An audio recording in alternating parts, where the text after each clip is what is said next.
ఆంధ్రప్రదేశ్ పౌర సరఫరాల సంస్థ రాష్ట్ర హమాలీ యూనియన్ 5వ మహాసభ అనంతపురం పట్టణంలో రేపు మర్నాడు అంటే 10-11 తారీఖుల్లో జరుగుతూ ఉంది. ఈ రాష్ట్ర మహాసభ సందర్భంగా రేపు 10వ తారీఖున ఒక సదస్సును నిర్వహిస్తున్నాము.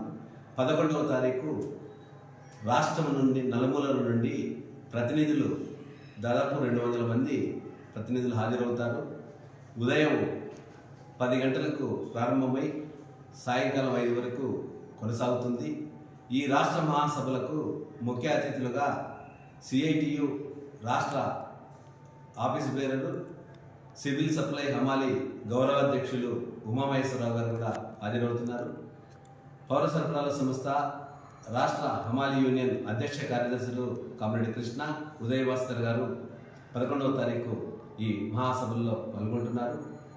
ప్రధానంగా గత 3 సంవత్సరాల నుండి జరిగినటువంటి అనేక పోరాటాలు, అనేక అంశాలను సమీక్షించుకొని రాబోయే 3 సంవత్సరాలకు దిశ నిర్దేశించుకోవడానికి ఈ 5వ మహాసభ ఉపయోగపడుతుందని చెప్పి ఆశిస్తున్నాము.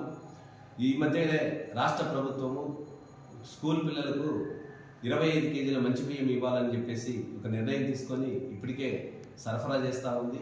వాటిలో హమాలీలకు చాలా ఇబ్బందికరమైనటువంటి పరిస్థితి ఉంది. అట్లాగనే స్టేజ్ 2లో ఉన్నటువంటి వచ్చేటువంటి లారీలు ఇవన్నీ కూడా హమాలీల పట్ల చాలా ఇబ్బందికరమైనటువంటి అంశాలుగా ఉన్నాయి.